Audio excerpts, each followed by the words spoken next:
tare agressif Bamako min ye sanayɛlɛ kalanso ye sɛnɛ bangamara ale ni jɛgɛmɔ ni vétérinaire ka an ka jamana kɔnɔ a siɲɛ fɔlɔ nin y'o dayɛlɛtɔ ye Bamakɔkaw fɛ yen.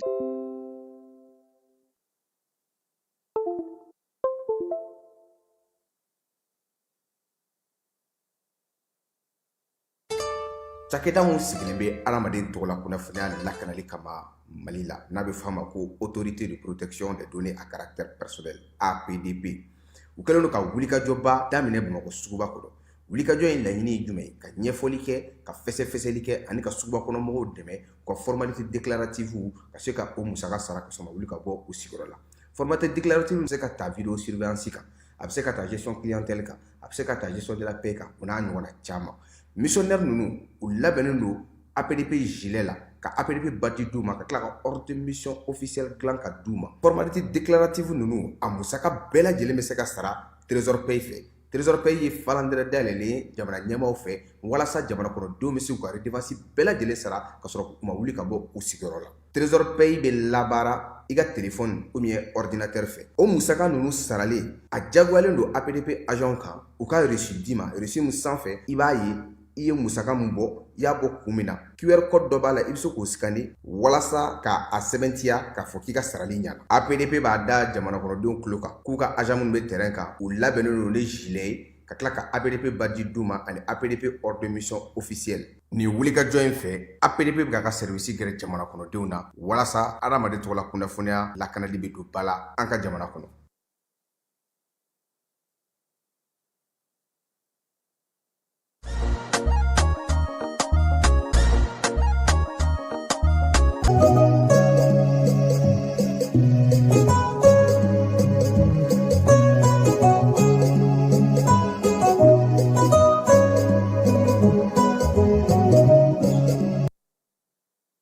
An filɛbaw ni an lamɛnbaw k'aw bɛɛ lajɛlen fo k'aw bɛɛ lajɛlen waleɲuman dɔn.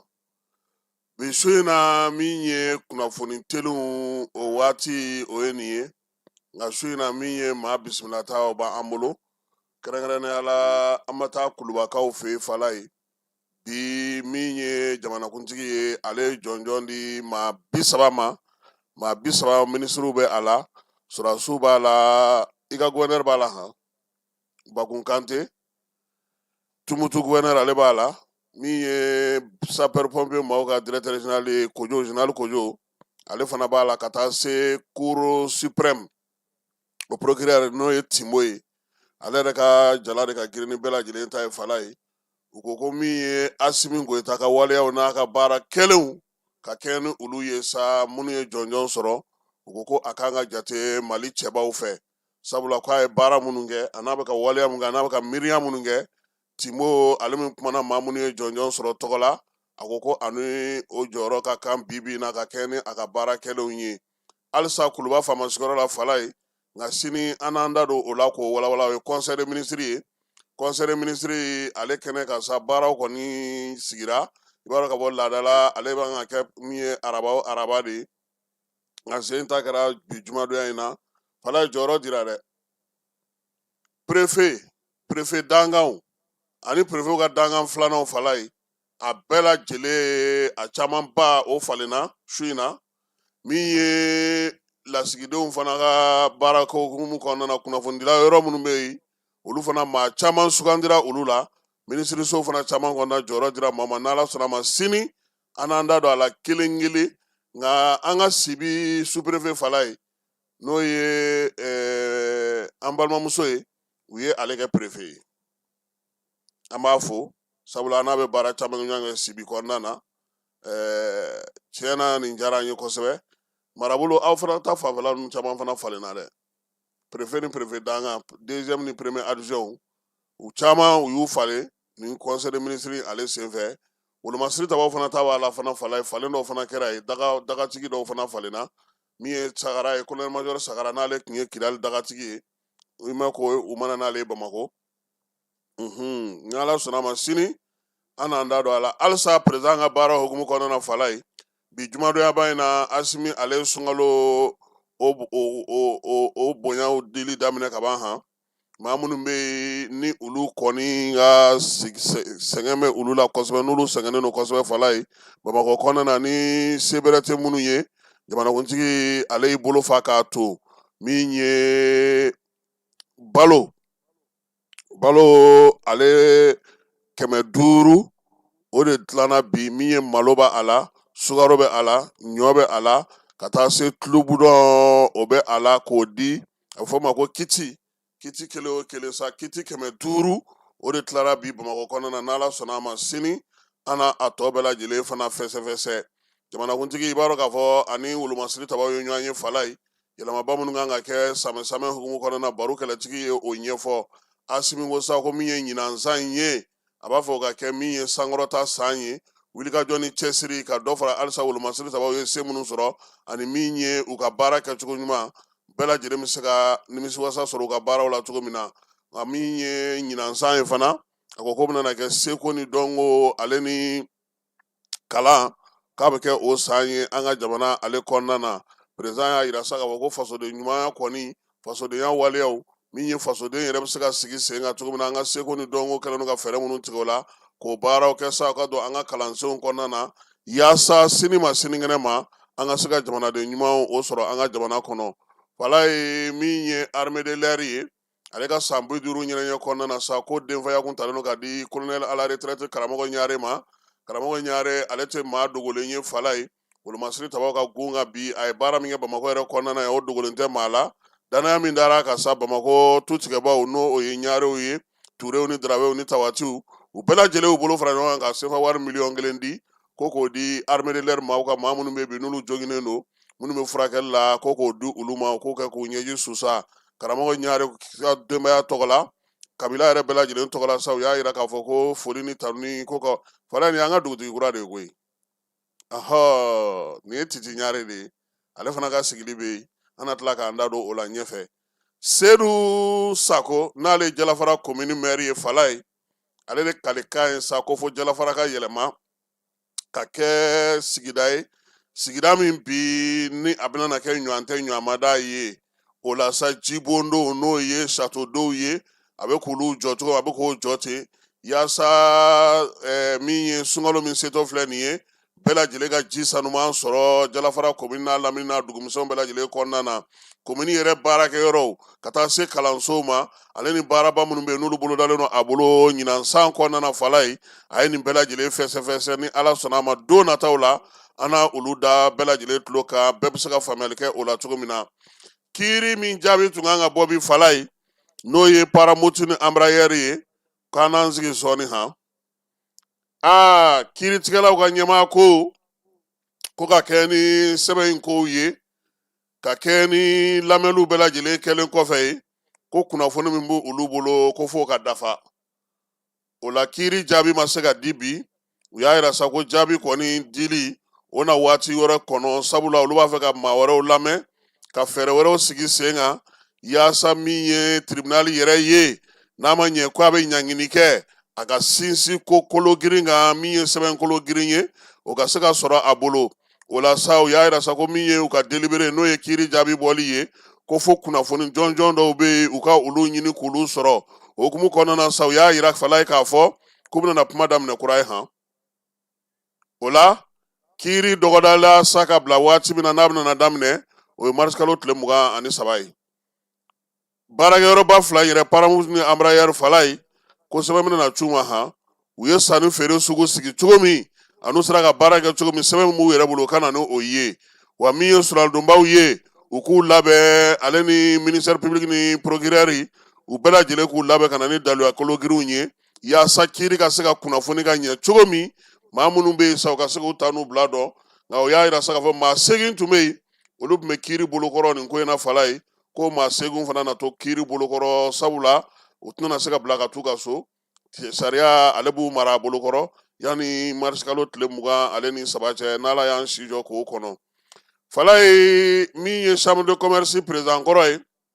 Isu Bateli i b'a dɔn k'a fɔ ko ale tun bɛ kaso la kabini san 2000 ale ni 22 ka sababuya kɛ ko min ye masiki 21,000,000 covid hukumu kɔnɔna na ko in kurutu la nin waati in na sa bi fitiri tɛmɛnen kɔfɛ fala ye min ye su a n'a nɔw ye u bɛɛ lajɛlen bilara k'u ka t'u ka so sabula a yira k'a fɔ baara min filɛ nin ye a sɛgɛsɛgɛli n'a ko tɔ bɛɛ lajɛlen na se ka ɲɛnabɔ ka Yusu to kɛnɛ ma koyi walasa ni maa ma kun nɔ minɛna nin ko in na k'u bɛɛ lajɛlen u y'u ka so sɔrɔ ka ban han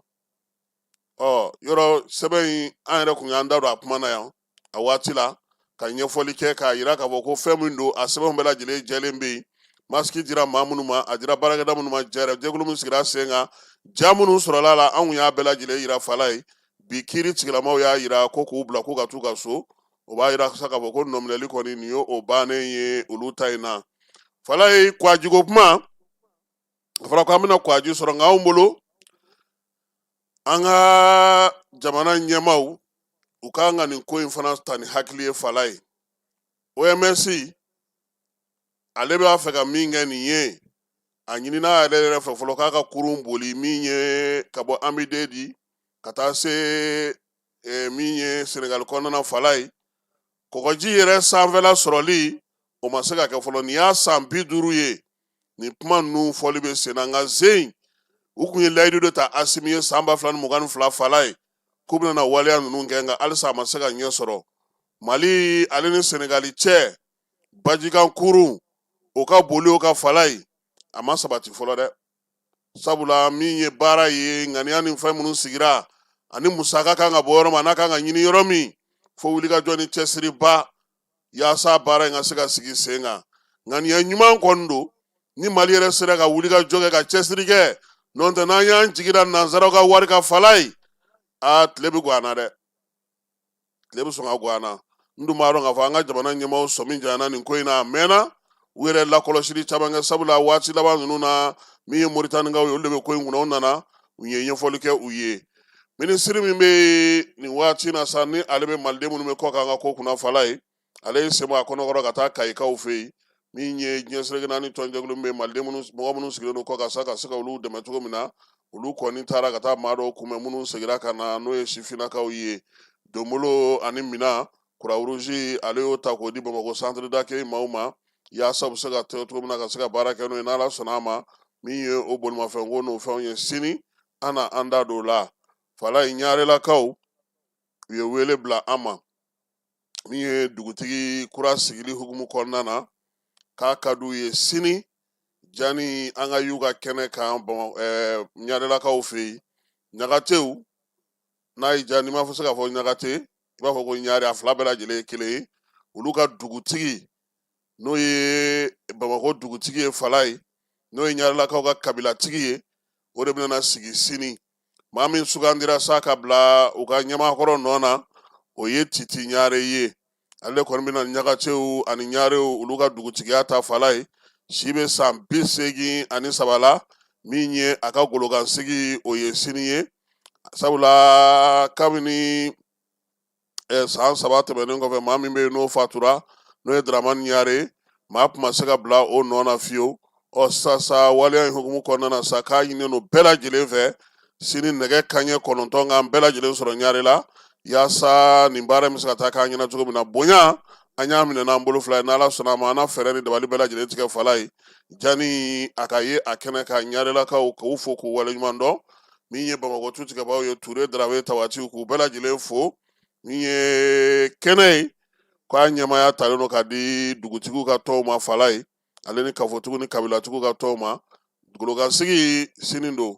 ekɔli karamɔgɔ minnu bɛ kolongokaw fɛ yen ko jatigɛ taara ka ɲɛsin olu ma jɛkulu marifatigi lakodɔnbaliw fɛ ko yaasa u ka se ka kalan bila dugudenw yɛrɛ y'a yira sa k'a fɔ ko nin waati in kɔnɔna min ye Masina bolofara in na fala ye degun bɛ yen kosɛbɛ jɛkulu min sigilen don Josariya lafasali don an ka jamana kɔnɔ ale ye nkamu da ka wele kɛ k'a yira sa k'a fɔ ko bingali min bɛ ka kɛ ka ɲɛsin citernitigiw ma k'o tɛ waleya ye min ka ɲi u y'a yira sa ko janvier kalo tile 29 Kayi ani Diboli cɛ min ye chauffeur minnu bɛ yen n'u olu tora o ko senfɛ o waleya in k'u b'a kɔn fo ka se a dan na sabula waleya min don Josariyaw a bɛ olu sɔsɔ an ka jamana ale kɔnɔna na fɛɛrɛ minnu sigilen don sen kan sa yaasa ka se ka kimɛli kɛ se ka maaninfinw ka hakɛ olu bɛɛ lajɛlen dafa k'a b'o bɛɛ lajɛlen sɔsɔ Niger ɲɛmaaw fala ye n'o ye général d'armée Abdramani Chani ye a y'a yira sa k'a fɔ ko nanzaralakaw n'o ye faransikaw ka jɛkulu min bɛ yen n'o ye Orano ye n'ale tun bɛ Niger kɛrɛnkɛrɛnnenya la Nigerkaw ka uranium bɔ fala ye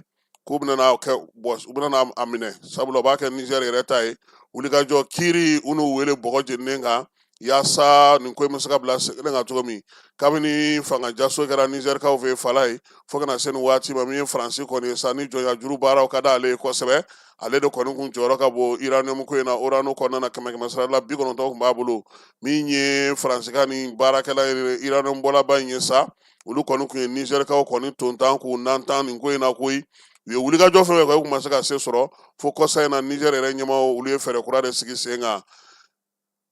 Denis Sassou Nguesso République du Congo kɔnɔna na fala ye k'a bɛna kɛ cɛbɔ ye kalata nata la mars kalo san 2026 si bɛ san 82 la nin y'a san 44 ye fanga la u y'a yira sa kɔni ko cɛbɔ don kɛrɛnkɛrɛnnenya la kalata nata la libikaw fɛ min ye Kadafi denkɛ n'o ye Saifi ye Al-Islam Kadafi ale ka janajaw kɛra bi Zintanikaw fɛ yen jama caman bɔra sa u yɛrɛ ka kabila mɔgɔw n'o ye Kadafaw ye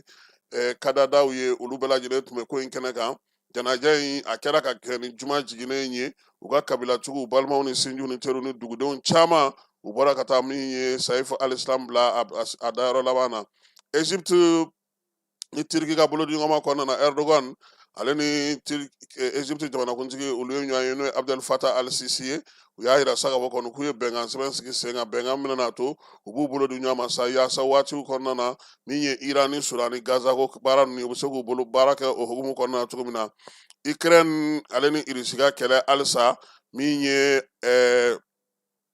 États-Unis ni Irisi ye u y'a yira sa Abu Dhabikaw fɛ sa ko ka bɛn kuma sigi sen kan yaasa sigikafɔ yɛrɛ ka kɛ zen ɲɛmaaw ka na min ye alamisa tɛmɛnen n'o ye kunungo ye o kibaruyaw olu dira Grèce polisiw y'a yira sa k'olu ye maa dɔ minɛ fala ye siganan na u y'a yira k'a fɔ ko Maroc ka don a kɔni minɛna bato dɔ kɔnɔna na sa ani tunkarankew de tun bɛ ɲɔgɔn fɛ u y'a yira sa ko bato in kɔni dafirilen sa min ye maa kofɔlen ye ale ni maa 15 o de fatura ko in senfɛ min ye maa kofɔlen ye ale sera ka porokoto ka bɔ farikolo ɲɛnajɛko ta nasira fɛ Fédération Malienne de Football fala ye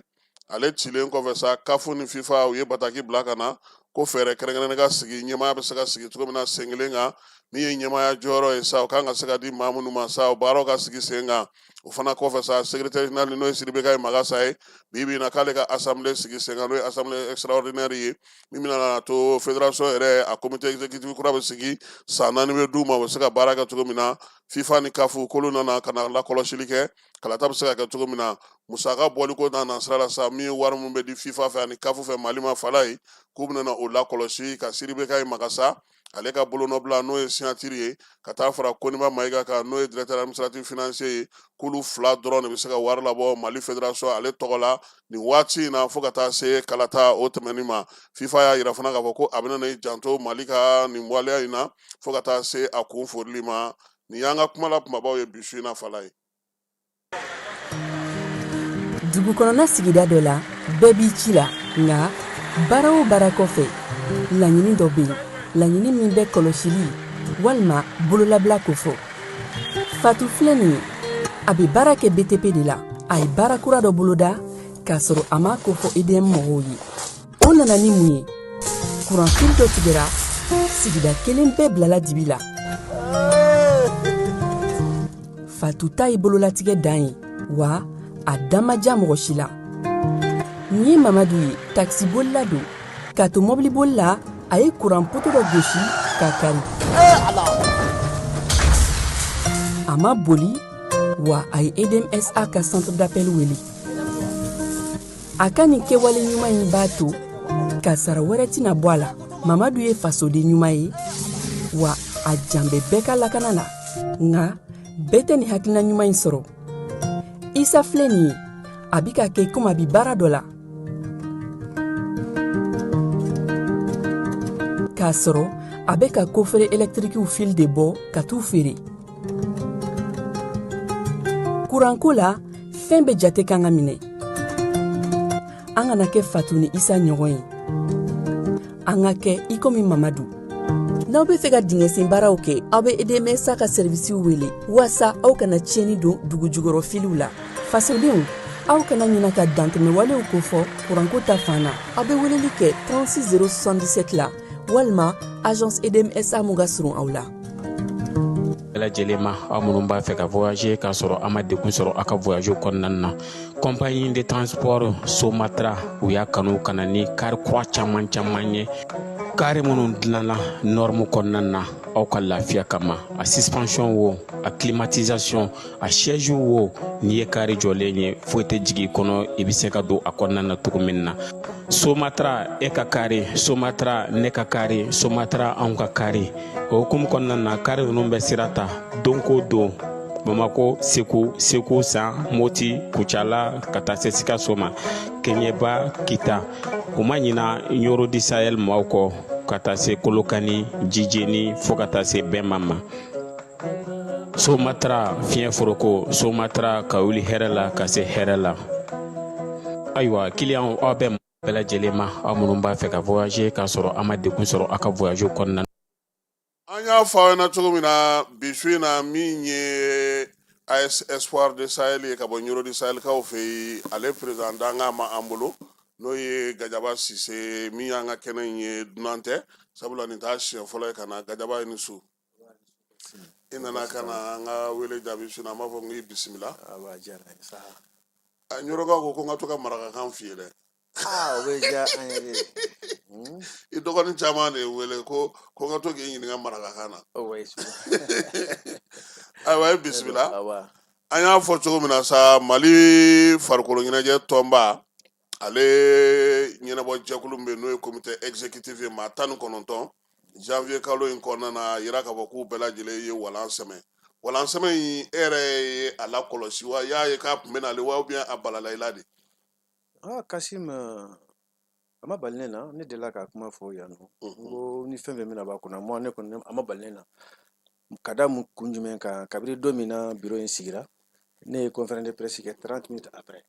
nka n wulila k'an bɛ boli mais an ma bɔ a nɔ na n ko don bɛ na n ko an bɛ segin an kɔ n y'a fɔ ten de n k'an bɛ segin an kɔ n ko minnu filɛ nin ye bi ka bureau sigi est ce que u miiri ka hakili jagabɔ kɛ k'a fɔ an filɛ ka fɛn min kɛ bi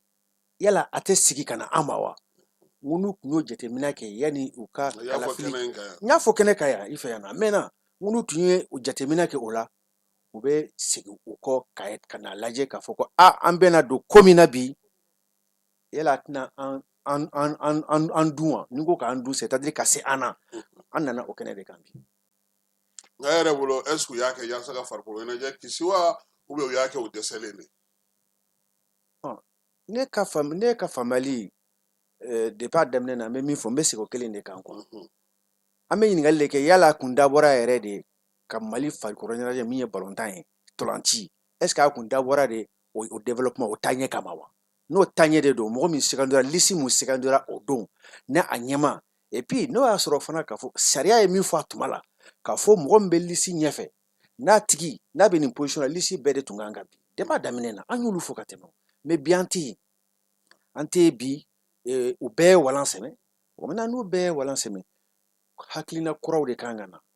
balontan bi a bɛ se ka kuraya cogo di ani n b'a fɔ ko mɔgɔkɔrɔ parce que bi bina a mana kɛ cogo cogo mɔgɔ minnu bɛna balontan mara tuguni a bɛ balontan hukumu kɔnɔna de la parce que n'i ma o fana kɛ o fana ye kuma wɛrɛ ye bon mais nka an ka faleni de k'an ka hakilina la a n'an ka jateminɛ na k'a fɔ nin min filɛ nin ye ni ntolanci de don fasojɔ baara de don parce que quand on dit fédération o ye bɛɛ jɛ fɛn de ye voilà o de don ayiwa maa caman kun sigin b'a kan k'a fɔ ko ni nin kɛra dɔrɔn ko kɔnɔri bɛ na ko sabula comité exécutif maa 19 hali n'a sɔrɔ fédération ma ci nka comité exécutif n'ale b'a ko ɲɛnabɔ o de cira nka an y'a ye k'a fɔ kafu ale ni fifa olu ko ka Sidibé Gaye Magasa to yen a ka baara kɛ yalama e yɛrɛ bolo bɛ maliyɛnw hakili bɛ min na a bɛna ko ye wa ne ka jate an tun ye jate bon fila kɛ an ko fɛn fila de don u bɛɛ kɛlen ka walan sɛmɛ hakaja soit FIFA bɛna fɔ an ɲɛna bon an bɛna bureau dɔ sigi bureau façon min de don comité mɔgɔ tɛ caya mɔgɔ 3 mɔgɔ 4 mɔgɔ 5 olu bɛ baara kɛ hakɛ dɔ kɔnɔ ka sɔrɔ ka kalafili boloda walima a bɛ fɔ ko bon ko o tɛ dɛ aw ka gafe ye min fɔ aw ka sariya ye min fɔ statut ye min fɔ o ye de ni mɔgɔ ye walan sɛmɛ ka taa kalafili la donc o hakilina in kɔni o kɔni tun ye ne hakilina minɛ depuis a tuma la parce que an ko ni o ka sɔrɔ FIFA tun bɛ fɛ ka anw ka ko ɲɛnabɔ Kasim. Depuis don min na bureau in sigira an bɔra k'a ɲɛfɔ maliyɛn bɛɛ y'a mɛn k'a fɔ ko bureau in sigira hukumu min kɔnɔna na a man ɲɛ. A man ɲɛ ka da fɛn caman kan an y'olu fɔ. An ko bon sisan ni o nana kɛ ka FIFA ladon a kalama FIFA ma fɛn fɔ k'a fɔ CAF ɲɛna mɔgɔ mɔgɔ da bɛ balontanko la k'a fɔ olu bɛɛ ɲɛna k'a fɔ ko aw kun ye sɛbɛnni kɛ ka c'u ma. Kasim bɛ segin a kan i ka tabali in kan bi tuguni. Sɛbɛnni min kɛra a ka ca sɛbɛnni tan ye. FIFA sɛbɛnni kɛra ka ci FIFA la. Sɛbɛnni kɛra ka ci CAF la, ka ci ministère la, ka ci commission d'éthique bɛɛ ma, ka bɛɛ ladɔnniya k'a fɔ ko bon ko gɛlɛya min bɛ yen nɔ bi n'an m'an kɔlɔsi a bɛna kɔlɔlɔ lase balontan marabagaw ma. Donc n'o ye comité exécutif ye. Mais nka tuma na an ma lamɛn o. An ma lamɛn a fɔra dɔrɔn ko majorité démocratie la bi ni min mɔgɔ min jama cayara mɔgɔ min ka côté la. Bon là où an kunkolo tɛ se ka min minɛ jama tɛ se ka fara ɲɔgɔn kan ka hakɛ dɔ bɔ ko bɛɛ tɛgɛrɛ fo ka taa ye k'a fɔ bɛɛ tɛgɛrɛ fo fɛn min na o fɛn in a man ɲi kɔlɔlɔ b'a la. C'est ça aussi les conséquences de la démocratie. Mɔgɔw bɛ taa fara ɲɔgɔn kan ko non ko majorité alors que bɛnbɛn de don. Mais est-ce que mɔgɔw bɛ ɲɔgɔn lamɛn yɛrɛ? Mais an kan ka ɲɔgɔn lamɛn don parce que on dit fédération. E ka club b'a la, karisa ka district b'a la, karisa ka ligue b'a la, karisa ka corporation b'a la. O bɛɛ de faralen ɲɔgɔn kan o de bɛ jɛkulu tɔnba in di. Donc o tɔnba in man kan ka kɛ fɛn ye ko mɔgɔ bɛ na dɔrɔn. Donc mɔgɔ 19 yɛrɛ sugandilen don jɛkulu minnu b'a kɔnɔ olu jɔyɔrɔ ko ta sira fɛ sa kɛ. Bon 19 bɛ sugandi liste de don comme i n'a fɔ sisan ni kalafili bɛna ban san 4 kɔnɔ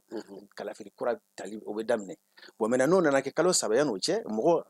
kuma bɛ ɲɛsin mɔgɔw ma k'a fɔ ko mɔgɔ kalafili kan ka kɛ. Bon maintenant ni kalafili kan ka kɛ mɔgɔw b'u kan bɔ listew la parce que c'est un scrutin de liste. An kana bɔ an ka jamana ka sariyaw kɔnɔ. I b'a ye Mali la sariya fɛnkɛ fila de don. Ni an ka constitution ta on dit il y a le scrutin uninominal o ye ka mɔgɔ kelen sugandi i n'a fɔ président ou bien le scrutin de liste mɔgɔ kelen bɛ bila sanfɛ mɔgɔ tɔw bɛ tugu a kɔ. Mais an ka sariya ye min fɔ a fɔra ko ni mɔgɔ min bɛ ɲɛfɛ ni gɛlɛya dɔw b'o kan dɔrɔn a n'a ka liste bɛɛ de kan ka bin. Donc liste binnen de. Mais an ka sariya y'o de fɔ an tɛ se an man ka bɔ an ka sariya kɔfɛ. Aw ka sariya fana gɛlɛyayɔrɔ ye min ye maa tɛ se ka bɔ n'a ye ka taa n'a ye sira wɛrɛ fɛ an ka jamana kɔnɔ yan min tɛ aw yɛrɛ ka farikolo ɲɛnajɛ sariya n'aw ka jɛkulu minnu sigilen don ye. Kasim kana bɔ Mali sariya kɔnɔ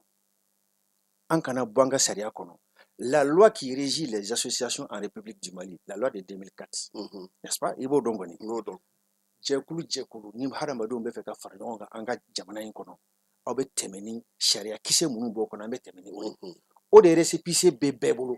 Club fɛn fɛn bɛ Mali kɔnɔ o récépissé de bɛ bɛɛ bolo. Hali fédération o récépissé de b'u bolo. Ligiw ni gouverneur kan ka récépissé d'u ma o de b'u bolo. Cercle fana na ni district bɛ yen nɔ préfet de bɛ récépissé di. Donc n ka kuma minɛ préfet gouverneur ministre o kɔrɔ ye mun ye an tɛ se ka fɛn kɛ min bɛ se ka pan jamana ka sigidala mɔgɔw dɔn. Mais n'aw ka kuma fana gɛlɛyara tuma o tuma a bɛ se k'a fɔ ko mɔgɔ tɛ se k'i da don a la mɔgɔ tɛ se ka taa n'a ye. Kasim n ka kuma lamɛn n bɛ ka na ni kuma de ye. C'est pour que ka mɔgɔw hakili jigin k'a fɔ an bɛ fɛn fɛn na bi an bɛ jamana de kɔnɔ fɔlɔ. An kan k'an ka sariya jamana yɛrɛ sariya min bɛ boli jamana kɔnɔdenw kan anw yɛrɛ de kan ka to o kɔnɔna na. O de kama a fɔra ko falikana ɲɛnajɛ n'a y'aw ka tɔn sigi aw bɛ se k'aw kan bɔ kɔfɛ n'o ye FIFA ye n'o ye CAF ye k'a fɔ tɔnba bɛ anw bolo an ka jamana kɔnɔ an bɛ fɛ sisan nɔ ka fara aw kan. C'est ce qu'on appelle l'affiliation. Bɛn bɛ kɛ ni o ye jɛ bɛ kɛ ni o ye. O de sen fɛ Mali taara FIFA la o de sen fɛ Mali taara CAF la. Mais n ko jamana marabagaw de fana ye papier di an ka mɔgɔw ma ka taa o kɔfɔ u ka sɔrɔ ka an ta. Mais ni baara bɛ kɛ sisan par exemple hali sisan an filɛ gɛlɛya min kɔnɔ a fɔ ko mɔgɔ si tɛ se ka kuma FIFA fɛ ni secrétaire général tɛ. N ka kuma la n bɛ ka na ni kuma de parce que fo an ka fɛn dɔ de fɔ mɔgɔ ka faamu. O kɛlen kɔfɛ ni an taara FIFA la k'a fɔ an bɛ fɛ ka don u ka tɔnba la o ko bisimila a ye na don an ka tɔnba la donc an kɛra u ka tɔn de nka statut b'an fana bolo dɛ sariyaw b'an fana bolo aw fana kan ka tugu sariya min kɔ balontan hukumu kɔnɔna na nka an tɛ se ka pan aw fana ka jamana sariya kan. O b'o fɔ kuma bɛɛ o. Bon, maintenant. Hali Baviye sigilen cɛ y'a fɔ Senghor y'a kuma fɔ. A ko ko ni fɛn o fɛn bɛ ka kɛ yan bi ni Mali sariya b'a bɛn olu b'a kɛ olu bɛ taa n'u ka rapport ye. Mais mun na o don an tun b'a fɔ dɔrɔn maintenant an ka sariya la ni nin bɛ yen nɔ nin tɛ se ka kɛ an tun bɛ se k'o fɔ. Mɔgɔ ma sɔrɔ k'o fɔ. Bon o de tun kan ka fɔ o don a fɔbaga tun ye mɔgɔ minnu ye minnu taara fara ɲɔgɔn kan assemblée in don les membres de l'assemblée le terme qu'on emploie souvent que souverain l'assemblée est souveraine l'assemblée est souveraine. Bon mais c'est ce jour-là qu'on devrait dire k'a fɔ ko c'est vrai an bɛ fɛ an ka taa kalafili la mais an bɛ cogoya min na bi est-ce que n'an m'an kɔlɔsi kɔfɛ a tɛ sigi ka na an yɛrɛ ma. Donc n bɛ tugun ka kuma dɔ in kɔ ni an kɛlen k'a fɔ ko bon an bɛ jɛ ni FIFA ka ko ye FIFA fana ko bon aw b'aw ka sariya bato kelen filanan an fana ka sariya dɔ bɛ yen mais sariya min bɛ anw fana bolo anw fana sigilen bɛ jamana min kan n'o ye Suisse ye anw fana tugulen bɛ Suisse ka farikolo ɲɛnajɛ association anw fana tugulen don o sariya de la. Donc don o don n'aw nana an fɛ yen ko gɛlɛya bɛ aw kan tribunal min bɛ yan nɔ Suisse tribunal de o Suisse loi de bɛ boli aw kan. Mais mun b'a to i bɛ taa mɔgɔ wɛrɛ ka sariya boli yɛrɛ kan n'i yɛrɛ ka jamana to yen. N bɛ ka min fɔ se. Diɲɛ kɔnɔ sariyaw donna a tɛ bɛn o. Bon i yɛrɛ ta de bɛ bila jamana wɛrɛ ta sanfɛ. O kɔrɔ wala an man kan ka tigɛ an yɛrɛ ka sariyaw la fɔlɔ. C'est vrai que FIFA ye ballontan ye FIFA bɛ ballontan lakodɔn ballontan sariyaw bɛ yen mais nka n'a nana gɛlɛya mɔgɔw ni ɲɔgɔn cɛ tribunal min b'a kiiri tigɛ o tribunal ni sigilen don Suisse de. Le TAS, le tribunal arbitral des sports. Bon, maintenant, au Suisse, on Suisse, on va voir non, non, on sariya tigɛ an tɛ Mali sariya an t'o ta fɔlɔ dɛ an bɛ Suisse sariya de ta. Ni o dɛsɛra de an bɛna tugu aw ka sariya la. N'o bɛɛ dɛsɛra an bɛna don jurisprudence kɔnɔ i n'a fɔ kiiri minnu delila ka tigɛ ko kiiri minnu delila ka tigɛ ni misali bɛ se ka ta o la. Voilà. Ayiwa an y'a ye k'a fɔ nin waati in na min ye fédération i bɛ fɛ ka dɔ fara a kan. Ouais, i ka question dɔ ye ko FIFA ye lettre ci. Bon, FIFA ye lettre ci k'a fɔ ko min bɛ yen nɔ ko i ko secrétaire général kan ka baara kɛ. Bon, FIFA y'o fɔ ka da ko damadɔ kan parce que gɛlɛya bɛ yen parce que mɔgɔ 10 fɔlɔ ye walan sɛbɛn o kɔfɛ mɔgɔ 9 ye walan sɛbɛn. Donc a kɛra i n'a fɔ sisan comité exécutif tɛ yen. Bon, maintenant n'o tɛ yen baara bɛ kɛ cogo di? Secrétaire général o de ka kan ka tɛmɛ qu'on appelle généralement gérer les affaires courantes. U b'o fɔ ka kow ɲɛnabɔ. Bon, maintenant kuma dɔw taara fɔ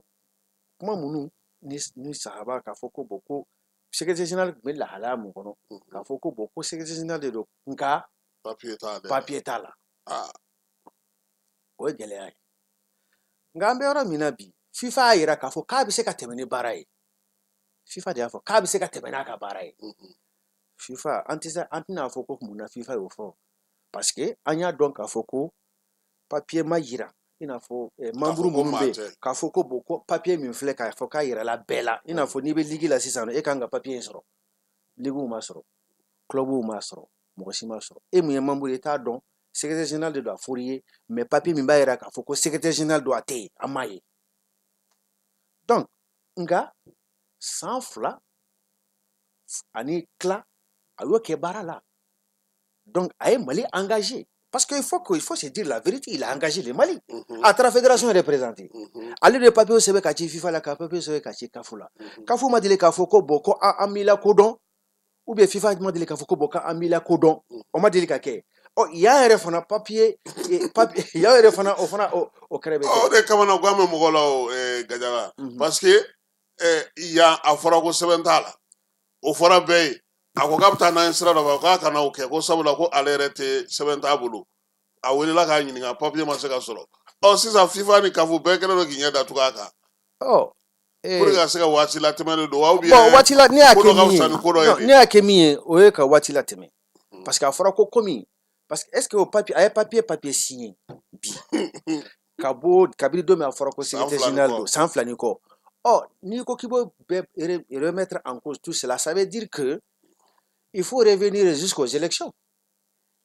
Mais est-ce que tu dois faire la laïni? Aïe, bon, mais kana yedo. Mais avec tout ça là, on allait à Benyeba là, Beya Kateme. FIFA Kateme, Kafu Kateme. Ici, Beya Kateme, Club Beya Kateme, Ligi Beya Kateme. Mais Mokoshima Foko, bon, Amajena. Donc, au corps, il faut acte posé. Ça engage tout le monde. Surtout, mais est-ce qu'il y a comment glairer? Mais c'est là où, maintenant, il faut que mɔgɔ tora grinter de la ka grinter kɛ fo ka taa ye k'a fɔ grinter ye bɛɛ minɛ finalement ka bɛɛ yɛrɛ serrer mɔgɔ bɛɛ y'a bila kabara dɛmɛna n'an y'a fɔ mais degun sariya sɔsɔ kɔlɔlɔ y'o de mais sariya sɔsɔ kɔlɔlɔ y'o de o sariya a fɔra ko sariya sɔsɔ depuis a daminɛ n'an y'a fɔ ko sariya sɔsɔ bɛ ka kɛ a fɔra ko non k'an ɲɛ b'a la cogo min k'an k'a bila a ka tɛmɛ ten o de fɔra o ko mankan man d'an ye an tɛ fa ni mɔgɔ kan or dɔ de ye dɔ ka hakɛ minɛ an na nkalon kan bɛɛ ɲɛ b'o fana na bon ni i madimina o la i taara k'i bɛ t'i makasi kɛ o tɛ nɔnɔ a ka ɲi ten i muɲu bon i bɛ muɲu mun de kan tɔɲɔ kɛr'i la k'i ka tila k'i muɲa kan o de la mɔgɔ bɛ ka ɲininkali kɛ est ce que Sidibé bɛna se ka kura kɛ ale ye mɔgɔ kɔrɔlen ye yalama bi mɔgɔ nana siran ale yɛrɛ ka baara kɛcogo ɲɛ wa ne bɛ min fɔli ɲɛna o la quoi ni ye ne yɛrɛ ɲininka quoi la question peut-être mɔgɔ an bɛɛ b'a fɔ k'o kɛcogo man ɲa an yɛrɛ de la ne yɛrɛ de la k'a fɔ ka plateau sanfɛ le jour où secrétaire général ko bon ka président de club de convoquer devant le conseil de discipline n k'o kɛra yan nɔ Musa Konate a ma kɛ yan c'était encore grave. Quelqu'un qui n'est pas reconnu, mɔgɔ si t'a lakodɔn ni papier ye k'a fɔ ko bon k'a bɛ jɔyɔrɔ min na k'a kan k'o jɔyɔrɔ in fa o de taara ka taa dɔ wele ka kɛ i n'a fɔ plainte quoi sugu don ka taa k'a ka t'i ɲɛfɔ yɔrɔ dɔ la bon un président de club une personnalité mani tɛ bon depuis yen yɔrɔ ninnu na i b'a dɔn k'a fɔ u ye anw ka balontan u y'a lagosi dɛ parce que an man kan tɛ k'a fɔ k'an bɛ wuli ɲɔgɔn kama k'a fɔ ko bon k'an b'an ka compte régler o de y'an ka balontan in bin compte régler n bɛ n ta sara mais n bɛ n ta sara o de sɛbɛn ɲɛ bi mais a bɛ ɲini ka san joli bɔ bi tasara de don a bɛ ɲini ka san joli bɔ bi on n'a pas besoin de ça on a besoin de l'unité bɛɛ ka jɛ ka fara ɲɔgɔn kan en même temps ni mɔgɔ min ko k'i t'o la an bɛ taa k'i to mɔgɔ bɛ se k'a kɛ ko an k'an ka fɛnw ɲɛnabɔ n t'a dɔn n b'a ɲɛfɔ cogo min an k'an ka kɛlɛw ɲɛnabɔ k'an ka kɛlɛw ɲɛnabɔ et puis ka sinsin bere kɛ fédération ye c'est ça la réalité ka sinsin bere kɛ fédération ye i bɛ fédération k'i ka bere ye ka mɔgɔw kɛlɛ ni a ye et puis je vais même devant ka taa kɛ yɛrɛ ni m'i kɔlɔsi yɛrɛ fo k'a essayer yɛrɛ ka jamana yɛrɛ la menacer bon n'an sera an ma dɔrɔn u b'an suspendre ou bien Mali suspend mais est ce que o kan ka fɔ mais est ce que o la e bɛ jamana ko la e tɛ jamana ko la o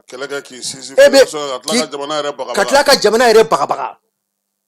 jamana tɛ bagabaga dɛ ni mɔgɔ min ko k'i bɛ e de bɛ taa kɛrɛfɛ o kɔrɔ ye jamana kɔni ka bon n'an bɛɛ jamana ka bon n'an bɛɛ ye bon e tɛ se k'a fɔ k'i bɛ jamana bagabaga an tɛ jɛn ni o ye o awa mɛ gajaba bi n'i ye FIFA ka sɛbɛn ta k'a lajɛ sɛbɛn in b'a jira k'a fɔ ko an ka taa kalata la joona kalata dun aw dun maa caman ka ŋaniya tun ye sɛbɛn minnu bɛ yen ni i yɛrɛ bɔra sa k'a fɔ ko gɛlɛya b'olu sɛbɛn kɔnɔ k'olu ka se ka falen yalama n'an taara FIFA ka sɛbɛnw kɔ an tɛna taa don degun wɛrɛ la kalata teliya nali la parce que n'i y'a ye u ko ko sɛbɛn falen ko kuma t'a la ko ka taa kalata la assemblée générale extraordinaire élective pas statutaire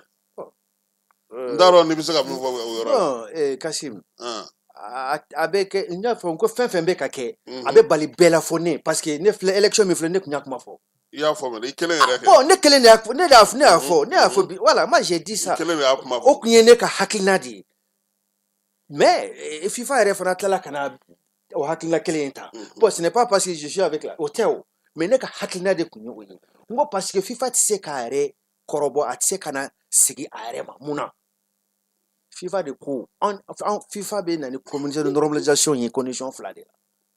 condition fɔlɔ ye mun ye aw b'a ka comité exécutif la aw tɛ ka sariyaw bato ale yɛrɛ b'a wuli ka wuli FIFA la y'o la constater c'est à dire ka ale bɔl'o kalama ale bɔl'o kalama u b'a fɔ ko non aw bɛ ka sariya sɔsɔ ale de bɛna aw kama ale de bɛna aw kama anw dun y'a ye k'a fɔ sariya sɔsɔra anw ye FIFA wele ko sariya bɛ ka sɔsɔ ale ma kuma FIFA ma na kelen comité de normalisation bɛ sigi cogo di filanan ye mun ye n'o ka sɔrɔ les décisions Et n'a faussé en 2017-2018. Fengé de Tunga tribunal est Jodi et je crois le camp Salam. Mais à Mawalea, la mise en œuvre des décisions prises par le tribunal arbitral des sports. Ni banque à quai, nous y a donc, vous savez qu'on a qu'à faut qu'on non était charia bateau. Parce que en cas statut qu'on les articles 1er, article 2 des statuts de la FEMA foot, à fora ko, anga malila yano, ko be tout le monde doit se soumettre. C'est-à-dire que ni charia kirif tigera, kiki bla jukura ka bolika, tasi ka kiri, kona kera kika bla ka bolika. Anya e ka fo, tasi ka kiru tigera. A fora fédération ye kaka waleya min b'a to mɔgɔw bɛ se k'u ka mɔgɔw bɛ se k'u ka hakɛ sɔrɔ u ma kɛ FIFA la kodɔnna o la FIFA ma fɛn fɔ alors que en réalité ce sont les deux conditions qui font que la FIFA peut mettre en place un comité de normalisation. Or bon maintenant olu fila si ma kɛ non ne bɛ ka na n'o yɛrɛ jalaga mais ne bɛ sɛbɛnfura ye min fɔ ne bɛ ka kuma o de kan donc olu condition fila ma réuni olu réuni u la kodɔnna o la u ma kuma caman cɛ i bɛ na mɔgɔ ye walan sɛbɛn ni mɔgɔ ye walan sɛbɛn quand on peut pas mettre en place un comité de normalisation parce que statut de y'a fɔ ko ni mɔgɔ ye walan sɛbɛn n'a tɛmɛna mɔgɔ 10 kan ani dɔɔnin kan ko kalafili kan ka kɛ o bɛɛ y'a bila bon maintenant n'u bɛɛ y'a bila statut ye min fɔ n'u bɛɛ y'a bila kalafili wɛrɛ de kan ka bolo da mais o de do kɛ. Bon, maintenant, comité de normalisation comme mais n'o y'a sɔrɔ mɔgɔw minnu bɛ kɔnɔna na yan olu yɛrɛ hakilina t'o ye dun olu b'a fɛ an ka taa kalata la an k'a falen joona an ka sɛbɛnw ka falen olu dun hakilina olu b'a fɛ o de ka kɛ ou bien o tɛ se ka kɛ. Ne bɛ ka min fɔli ɲɛna quoi an ka bɔ nin calcul an ka bɔ calcul kɔnɔ quoi calcul ba ninnu an mɔgɔw ka bɔ o kɔnɔ n'an bɛ jamana ka hɛrɛ fɛ bi ne ye ne ɲininka de n'an bɛ jamana ka hɛrɛ fɛ a kɛra FIFA ye a kɛra tasi an ka nin bɛɛ to yen an ka kɛ mɔgɔ ladiriw ye mɔgɔ kilennenw mɔgɔ minnu hakili bɛ jamana ka ɲɛtaa la balontan taabolo la o ye ne ka fɔ de et puis o bɛ ko tɛ Mali la a bɛ Mali la dɛ a bɛ Mali la k'a fɔ ko Mali jamana bɛ se ka kɛ cogo di ko mɔgɔ tɛ sɔrɔ min bɛ se ka kow sigi sen kan o bɛ se ka kɛ yan o ka gɛlɛn donc a kɛra cogo cogo bɛnkan dɔ kan ka sɔrɔ aw yɛrɛ ni ɲɔgɔn cɛ a bɛ ɲɔgɔn dɔn non mais bon comme les gens disent a bɛ ko kelen mɔgɔw de ye o an bɛɛ bɛ ɲɔgɔn dɔn. C'est ça aussi ce que tu dis, c'est très important. Ni pangan bangan be balontan na bi 100 ans 100 a bɛ a mɔgɔ kelenw de. Ɔ an t'an yɛrɛ ɲininka an k'an jogow falen an jogow de kasi man kan k'o de falen n'an m'o falen k'an ka taabolow yɛlɛma k'a dɔn k'a fɔ n'an taara ka bila jama ka fɛn ɲɛfɛ jama ka hɛrɛ de kan ka bila ɲɛfɛ jama ka hɛrɛ o de kan ka bila ɲɛfɛ o la État bɛ na o de b'a to n'i ye mandat sɔrɔ sisan i bɛ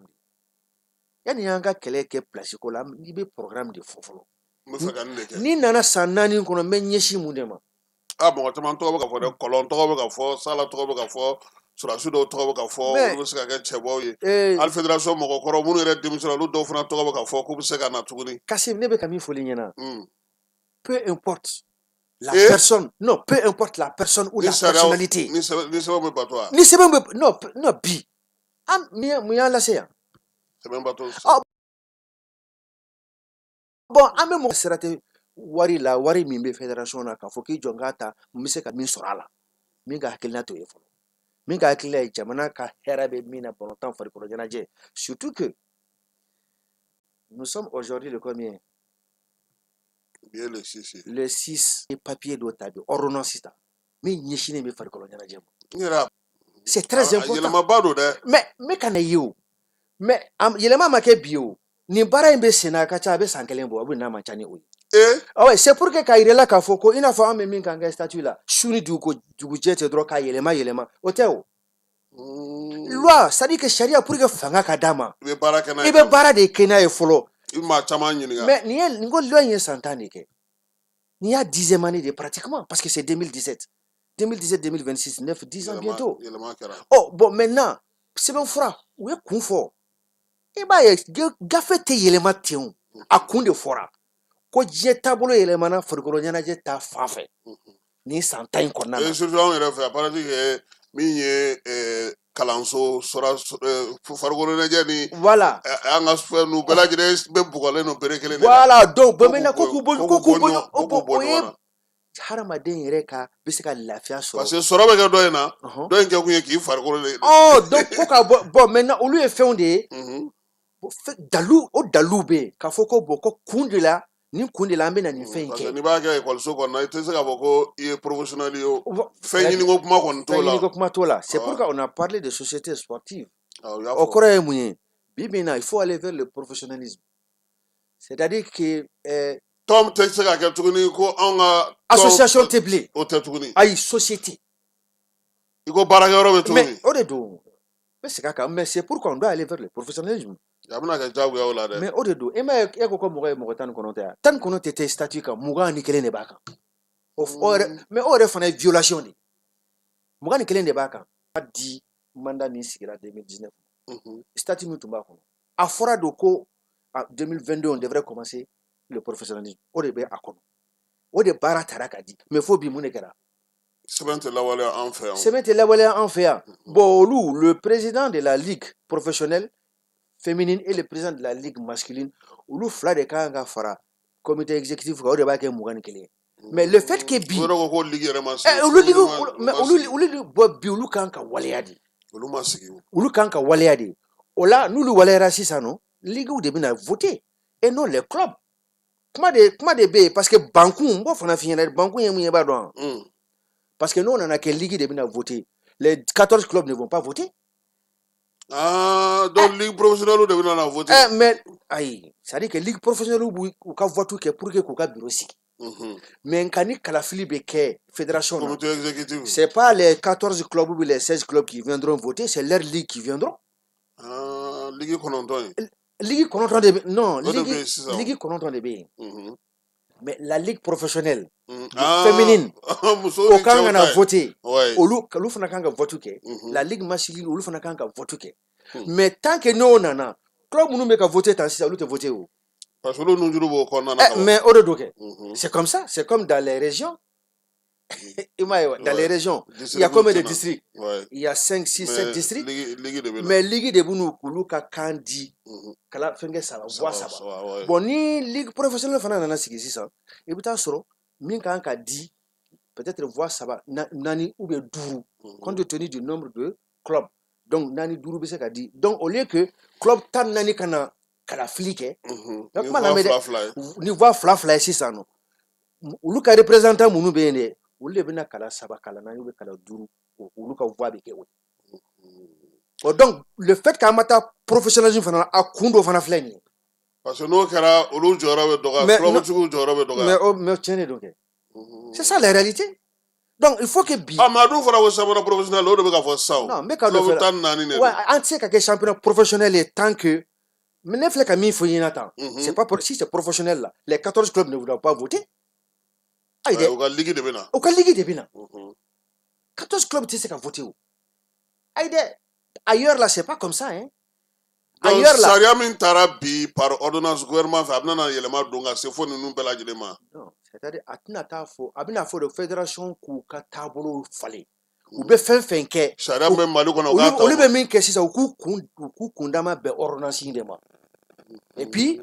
Marania Kola sɛbɛn bɛ tagatiya la. Non, ko renforcer le pouvoir régalien de l'État. Jamana yɛrɛ ka fanga dɔ a yɛrɛ la farikolo ɲɛnajɛ. Farikolo ɲɛnajɛ ta n ko de sɛbɛnnen don. O kɔrɔ ye mun ye? Fanga yɛrɛ de kan depuis ni i ɲɛsin balontan ma sisan. Balontan dɔrɔn tɛ farikolo ɲɛnajɛ de façon générale. Voilà gɛlɛyani minnu tun bɛ yen insuffisance. Ani fɛn minnu non a ma se maa ka wulikajɔ ni giringajɔ kɛ sa jamana yɛrɛ ka sariya min bɛ yen i kɛra fédération sugu sugu sa ale ko min i b'a ta o de ma. Mais n'an m'o kɛ mara bɛ jamana kɔnɔ wa? Donc FIFA ko t'an yɛrɛ de don sa. Non quelle FIFA? La FIFA a toujours dit k'an ka jamana ka sariya bonya. U b'o fɔ kuma bɛɛ. Ah bon maintenant mun na t'an ka jamana ka sariya bonya? Mais est ce que bi FIFA yɛrɛ ni CAF olu ye layidu min ta ka bɔ k'u bɛna kalata in lakɔlɔsili kɛ a ka se ka kɛ ka ɲɛ don nataw kɔnɔna na yaasa a kana kɛ kɔrɔlen ɲɔgɔn na est ce que o se b'u ye wa? Pour que a kana kɛ kɔrɔlen ɲɔgɔn ye ne m'a faamu. Non. E yɛrɛ m'a fɔ ko Augustin Senghor nalen ko FIFA ka représentant a ye mun fɔ salle kɔnɔ? Assemblée générale a y'o de fɔ a ko k'an ka sariyaw. A ko k'an ka sariyaw. ko ni a jɛra n'a ye k'a fɔ ko olu bɛ sigilen kɛnɛ min kan k'a ka kɛ ten k'olu ta ye k'a filɛ ka taa lakali ko ka taa lakali o m'o de fɔ wa y'o de fɔ bon maintenant a ma k'an bɛɛ ɲɛna kɛra an bɛɛ ɲɛna bon sisan an ma segin an kɔ o yɔrɔ kelen in na an seginna bon maintenant est ce que an bɛ se ka jalaki lase FIFA ma FIFA tɛ o FIFA c'est à dire que ni ne ɲininka an ka min y'an sɔrɔ nin FIFA tɛ dɛ Mali problème ye an yɛrɛ de ye an fana tɛ sɔn sariya bato ma bon an n'an tɛ fɛ ka sariya bato an dun bɛ ka fɛn minnu kɛ o ye sariya ko de an b'a fɔ an filɛbagaw la lamɛnbagaw ɲɛna k'u sɔrɔlen don jaani na bi su in na min ye Gajaba Sise an n'ale de bɛ ɲɔgɔn bolo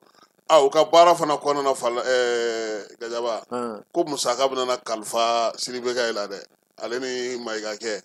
ko FIFA ka wari min bɛ di ani CAF ka wari min bɛ di ko ni ma Mayiga ani Sidibeka ye k'olu fila ka signature de bɛ se k'a labɔ Mali ndolantanatɔw olu tɔgɔ la. Kasim fɛn in ye fila de soit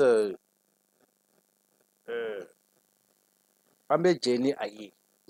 komi FIFA ye min fɔ tan an bɛ sɔn o ma an bɛ sɔn o ma et on est obligé ka sɔn o ma munna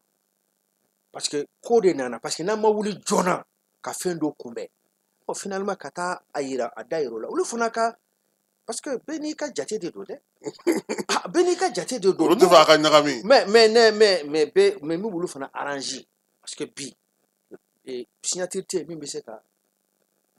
fédération ka wari labɔ président tɛ yen min bɛ se ka papier signer pardon comptable tɛ se ka papier signer ou bien secrétaire général ka signer contre signé par un vice-président ou bien un président o tɛ yen bon compétition dun bɛ ka kɛ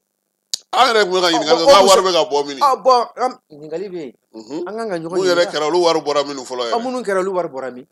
championnat ma jɔ bon championnat dun tɛ fana tɛ ka jɔ bon an b'a dɔn k'a fɔ ko kɛsi tɛ yen ko wari maralen bɛ yen ko championnat wari ka bɔ a kɔnɔ o tɛ yen bon yala n'an fɛn ye fila de soit an bɛ jɛ ni fɛn ye ten an ɲɛ b'a la cogo min komi an bɛ deli ko an tigɛlen don o de la an ɲɛ b'a la cogo min an k'a kɛ a ka taa ten ou bien a tɛna na an segin ka na aw kama tuguni mais n bɛ mun de fɔ n'an y'a parce que mɔgɔ si tɛna an ka jamana in problème ɲɛnabɔ n'an yɛrɛ tɛ quoi an kana compter mɔgɔ wɛrɛ kan mais an tɛ se k'a fɔ fana AG kɛnɛ kan aw ye nin fɔ nka nin de ka ɲi anw ma wa o tɛ se ka fɔ wa k'o fɔ jɔn ye k'o fɔ an yɛrɛ ye kɛ FIFA ni CAF ko tan anw minnu nana AG la anw fana bɛ fɛ a ka kɛ tan o tɛ se ka kɛ wa comme AG ye souverain ne bɛ min fɔ o de ɲɛna FIFA sigilen tɛ Suisse sa FIFA ɲɔgɔn sariya batola tɛ yen ne de filɛ ka f'i ye Suisse wari tɛ bɔ ten o non bon munna anw fɛ yan nɔ n'i ye mankan ye an ka fédération na dɔrɔn wariko kuma mais olu fɛ yen dun t'o ye a ka dɔgɔ dɛ bon sariya dun bɛ boli mɔgɔw kan yen komi a kan ka boli an fana kan cogo min mais an kana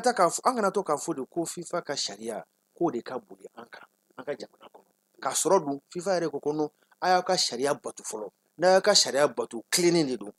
est ce que aw ka ko bɛna se tribunal la ka caya FIFA b'o fɔ an yɛrɛ ye ayiwa furancɛ fanga min sigitɔ filɛ nin ye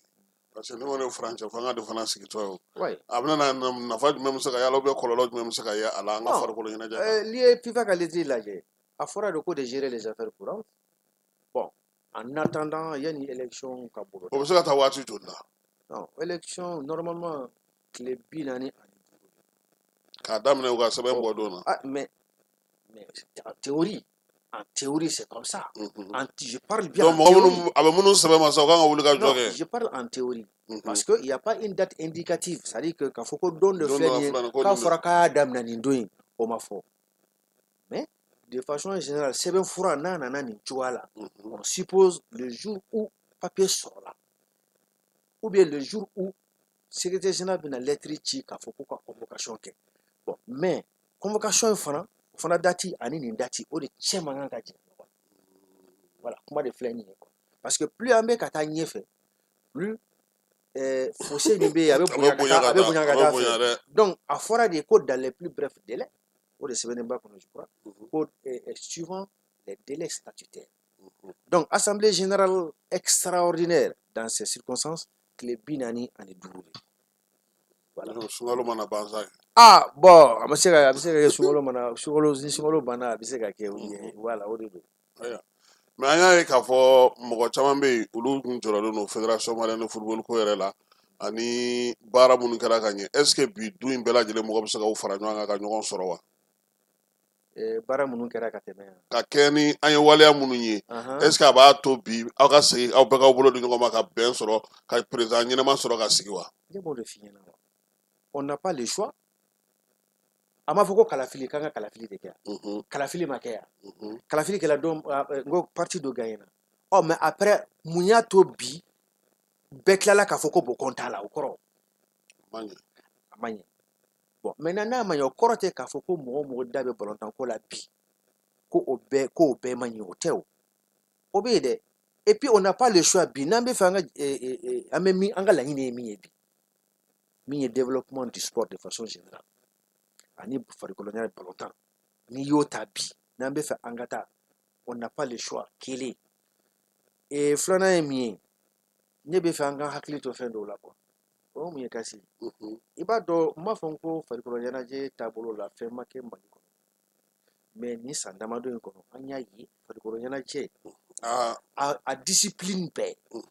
à peu près 10 à 15 12 disciplines i b'o ye stade kɔnɔ sisan. Stade ɲɛnamaw fana homologué par la CAF. Bon o bɛ mun de kofɔ bi o b'a yira k'a fɔ ko jamana kɔnɔ ɲɛmaaw bi u hakili bɛ farikolo ɲɛnajɛ la. Aw mago bɛ jaabi fana na sa dɛ. Mais non jaabi kan ka na parce que ni fɛn bɛɛ résultat kan ka di résultat bɛɛ fana a bɛ se ka kɛ a ka ɲi bi a bɛ se ka kɛ don dɔw la a bɛ se ka kɛ i bɛ dɛsɛ c'est possible mais a ka dɔn k'a fɔ baara min dir'i ma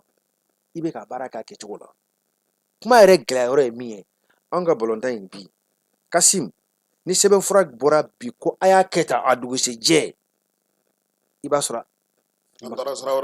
a taara sira fɛ maga kɛra a la yɔrɔ dɔ la. Donc ani ka mɔgɔw bɔ fɛnw ka place ou bien ka club bɛ k'u lajigin ka club et puis fo k'a f'i ɲɛna da la ko bon ko ɲina i bɛ jigin ou bien karisa ou bien an bɛ n'i bɔ a la ou bien ka sanction ta mɔgɔw kama 105 110 ka mɔgɔw bɔ a la. Non nous sommes tous des Maliens. Mais n'an taara nin sira fɛ est ce que olu mɔgɔ bɛ se ka na k'an to tan? Non mais ne ko n bɛna misali dɔ d'i ma quoi. Don min na fédération mɔgɔw comité exécutif ye papier ta k'a fɔ ko bon ko kuma dɔ jeliba ni so bɛ don ko k'u lajigin ka taa deuxième division ne hakili b'a la. Mais a ɲɛnabɔra yɔrɔ jumɛn? A ɲɛnabɔra min?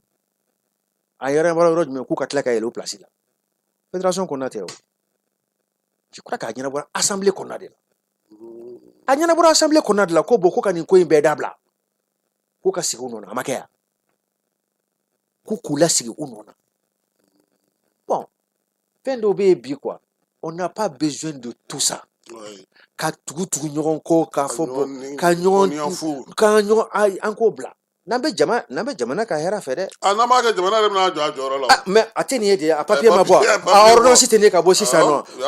k'u bɛna u sinsin farikolo ɲɛnajɛ yɛrɛ ko État yɛrɛ bɛna a lajɛ k'i sinsin ka jɔ a jɔyɔrɔ la et puis on dit au rôle régalien.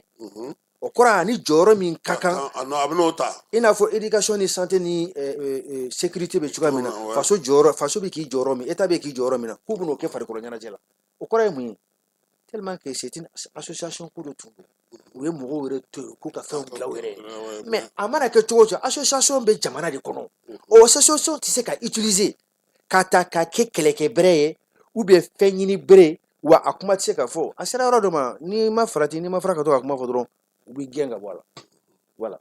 Ayiwa an kɔni b'a dɔn k'a fɔ min ye nin ko in a tɛna taa min kɔ o ye kalata ye mun b'i bolo ka fɔ bɛɛ ye cɛbɔw tɔgɔ bɛ ka fɔ maa caman tɔgɔ bɛ ka fɔ n t'a dɔn n'i yɛrɛ ye candidat ye fana. Ayi non moi je suis pas. Écoutez Kasim n bɛ fɛn dɔ f'i ɲɛna bi quoi.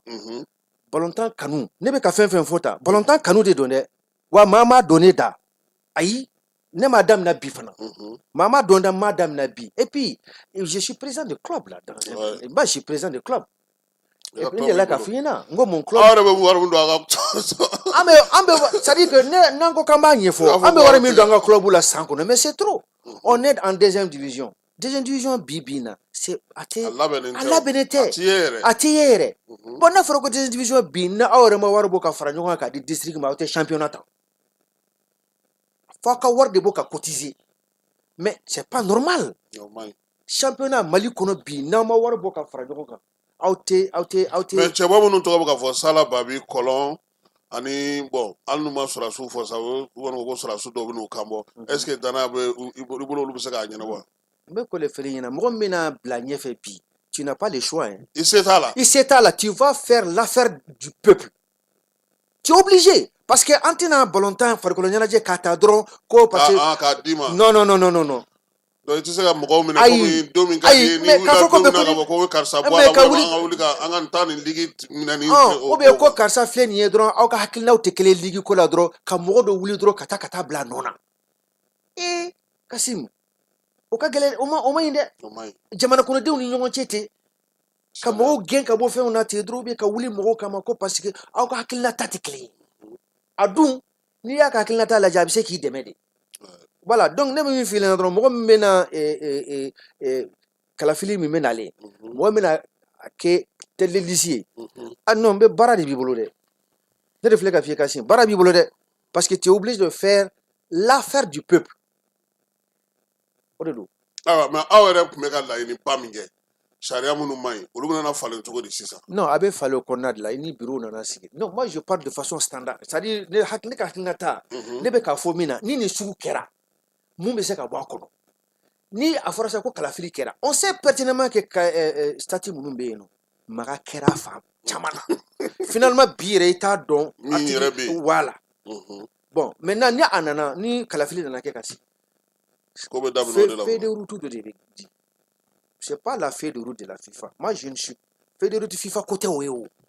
ni bureau nana sigi mɛ olu yɛrɛ fana y'o de fɔ ko anw de ka dɔ labɛn yan ka yira an bɛ fɛ ka baara kɛ cogo u y'a fɔ u ka papiye kɔnɔ bon a ma segin ka na an ma tuguni Awɔ. o kɔrɔ ye bɔn aw ka ko b'aw bolo bon maintenant mɔgɔ min bɛ to ka f'i ɲɛna n'a gɛlɛyara ko bɔn aw ka ko b'aw bolo i n'a fɔ o de la k'a fɔ u ka arbitrage dɔ la ko bon ko he Mali a y'an tɔɔrɔ ne ka sɛbɛn de fɔli U y'a ɲɛna fɔ, awɔ. ka sɛbɛn kɔrɔ k'an y'u tɔɔrɔ k'an ye o ye an bɛ tribunal la k'an ka taasi taga ka ca ni bɛɛ ta ye k'an ka tasi taga ka ca ni bɛɛ ta ko wa k'an ka ɲɛsin an yɛrɛ ka sariya sariya ma awɔ bon maintenant u bɛ parce que olu tɛ se o olu tɛ olu se y'a ye ka k'a fɔ ko taasi tɛ se ka anw ta ye anw ta ye tasa datugu ɲɔgɔn kun anw ta ye kuma ka ca ka ca dɛ don o don bon maintenant bi fo fu de ka siri o la n'i nana fɔlɔ i b'i sen bɔ an ka gafeba la gafeba min bɛ dilan i kan'i sen maga la i nana n'i ka programme ye san 4 I ka programme. i bɛ se ka min kɛ san 4 i k'o kɛ n'a ɲɛna tɛgɛ de bɛ f'i ye i bɛ taa mandat 2nan na n'a ɲɛna tɛgɛ de bɛ f'i ye i bɛ taa mandat 3nan na mais kana dɔrɔn k'i ɲɛsin papiyew ma ka mɔgɔw gɛn ka bɔ a la ou bien ka club don ka fɔ i da la ko bon ko ɲinan nin club in bɛ yɛlɛ première division na san wɛrɛ nin bɛ jigin an k'o bɔ an ka ko la ayi o yɛrɛ temps tɛna di mɔgɔ min bɛ nalen groupe min bɛ i nalen t'o hakili yɛrɛ sɔrɔ ayi groupe min bɛ nalen o temps tɛ d'i ma yɛrɛ non ɛgiliw baara bɛ k'i ɲɛ ye sa ayi non baara de b'i bolo an tɛna o tɛna temps tɛna di mɔgɔ ma o parce que fɛn min de don bɛɛ jɛ fɛn de don i tɛ se mais ka ne ma na i sigi min o kɔnɔ. faamuya Gajaba c'est que fédération sigicogo la ala bɛ jɛkulu minnu sigi bi na n'aw b'aw sinsin o kan n'aw ka commission ninnu ye olu bɛɛ lajɛlen kɔnɔna na ɲɛ bɛ tugu sɛbɛnw kan mun na mɔgɔ minnu bɛ sugandi ka bila olu kɔnɔ mun na olu fana b'u ɲɛ tugu sɛbɛnw kan n bɛ tɛ k'o de fɔli ɲɛna ayi hali sariyatigi minnu b'a kɔnɔ minnu kan ka se ka bɛɛ labila sira kan olu yɛrɛ caman b'a fɔ ko par exemple ne bɛ exemple dɔ ta k'a d'i ma Salu Nasiri ko kala t'a la min kɛra Kucala équipe in na bɛɛ y'a ye a ma se hali n'i tɛ balontan kalama bɛɛ b'a dɔn k'a fɔ ko min ta ye club ye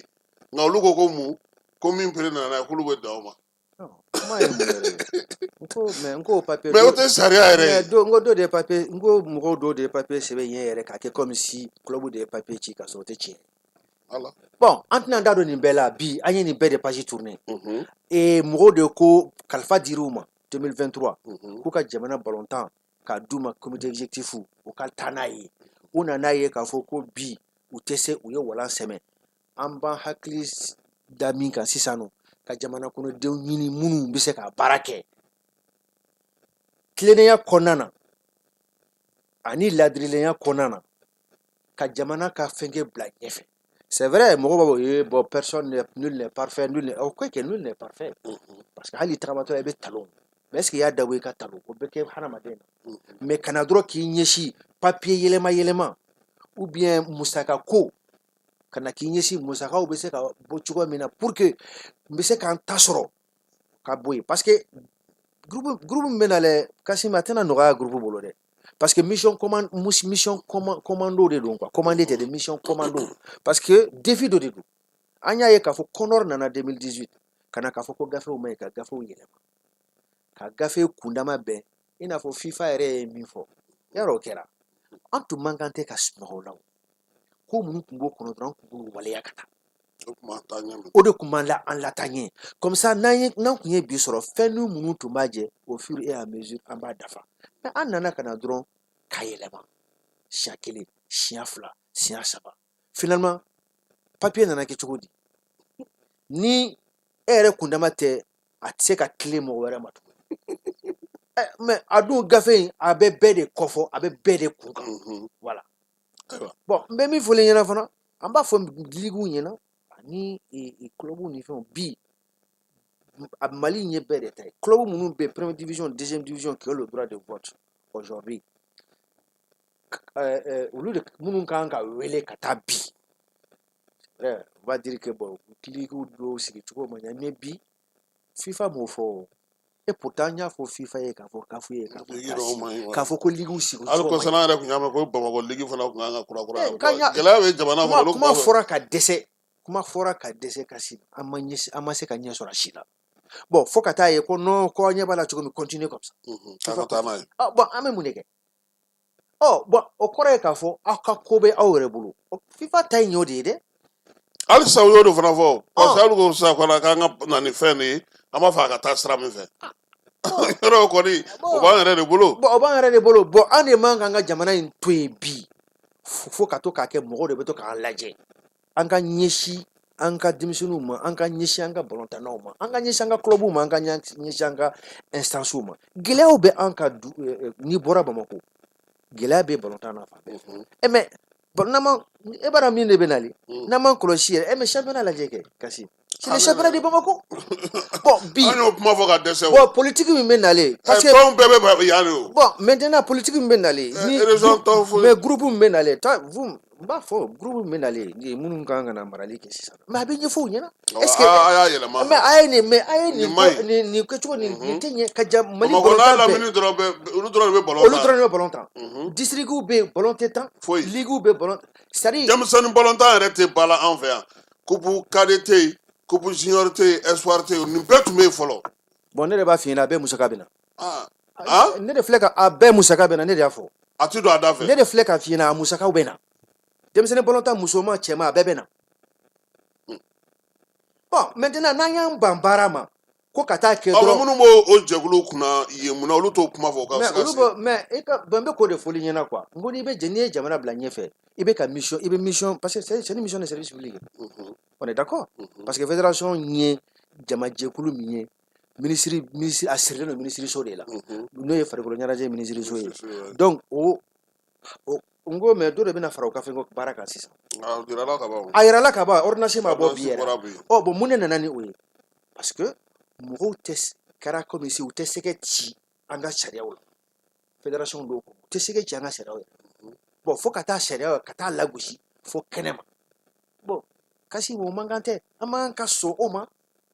farikolo ɲɛnajɛ bi a bɛ mɔgɔw nin kan kuma bɛ fɛnkɛ ma balontan ma mais balontan lajɛ kɛ bi a bɛ bɛɛ de labɔ ni bɛ Mali bɛ jouer don min na fo mɔgɔw dusukun bɛ kami ayiwa kumakuncɛ kuma jumɛn b'i fɛ an ka waati a banna pewu bon ne bɛ jamana kɔnɔden bɛɛ fo ala ka basigi na an ka jamana kɔnɔ ala ka kɛlɛkɛla la n'an ka jamana kɔnɔ an bɛ balontan min na bi n'a fɔra ko kalafili bɛ yen a bɛna kalifa mɔgɔ minnu na u k'u hakili to jamana ka intérêt la balontan kɔnɔna o la olu yɛrɛ b'u ta sɔrɔ a kɔnɔna na o ye ne ka faamuyali cogo di u ka jamana ka intérêt bila ɲɛfɛ n'u ye kɛ dɔrɔn kɔrɔ i bɛ fédération ta ba la an ka kɛlɛmisɛnninw na k'a dabila fo aller vers l'unité fara ɲɔgɔn kan k'a fɔ ko n filɛ ka n ko nin a bɛɛ y'a mɔgɔ kelen san tan a bɛɛ mɔgɔ kelen mais a bɛɛ bon munna an tɛ se ka fara ɲɔgɔn kan an kan ka se ka fara ɲɔgɔn kan parce que an dun bɛ jouer don o don mais mun na tɛ fara ɲɔgɔn kan n'a n'a fɔra ma ko fara ɲɔgɔn kan mɔgɔ wɛrɛ bɛna aw bon bɛɛ mara maintenant ɲɛ. voilà n'an ma fara ɲɔgɔn kan mɔgɔ wɛrɛ bɛna aw bɛɛ mara. bon mɔgɔ wɛrɛ voilà donc raison pour laquelle bi oui a ka kan aw fana b'o kɛ o. an kan k'o de bila an kunna k'a fɔ ko bon ni n'an banna fɛn dɔ ma n ko filɛba wɛrɛ bɛ kɔɲɔmuso la mun t'a cɛ ye. bon an ka bɔ nin bɛɛ kɔnɔ bi bon min ye texte fana ye nettoyage FIFA an bɛ nettoyage kan ka kɛ normalement voilà parce que ni nettoyage ma kɛ fɛn dɔw bɛ yen nɔ a tɛ se ka ɲɛ yɛrɛ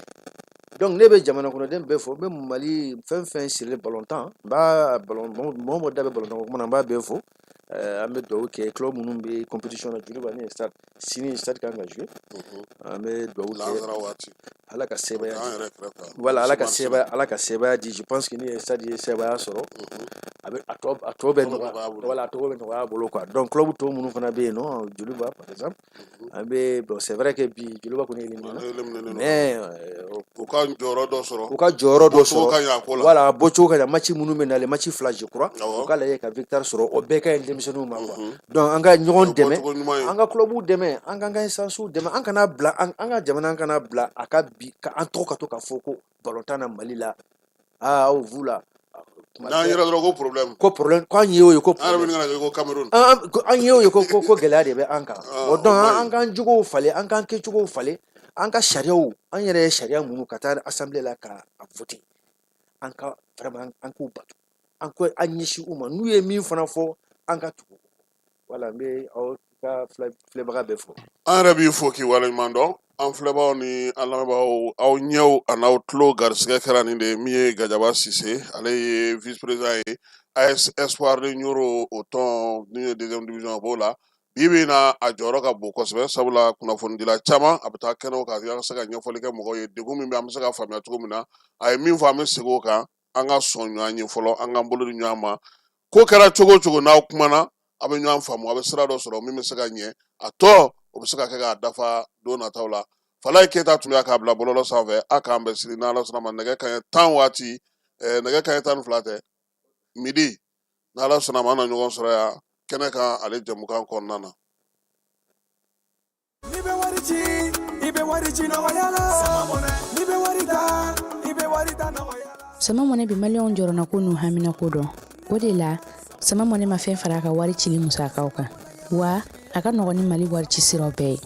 a ma da aw ma dɛ sama mɔnɛ bɛ dɔ fara aw de kunna wari kan ni wari bonisi ye awɔ ni wari bonisi ye kɔni aw ka sanni kɛ aw kɛ ni sama mɔnɛ application ye aw bɛ wari sɔrɔ aw ka compte bonisi la k'a daminɛ crédit la abonnement télé fo ka taa se courant ni ji sarali ma aw bɛ bonisi sɔrɔ nin bɛɛ la n'a ka bonisi buguna dɔrɔn aw bɛ se k'a yɛlɛma aw ka sama mɔnɛ compte la ka sanni wɛrɛ kɛ n'a ye walima ka taa wari jɛ bɔ an ka lasigiden dɔ fɛ yen aw ye mɔnɛ bɔ aw yɛrɛ la a k'a si filɛ sisan ni sama mɔnɛ application téléchargeli ye Play Store walima App Store kan ka sɔrɔ k'aw tɔgɔ sɛbɛn ni sama mɔnɛ ye aw de kunna wari bɛ augmenter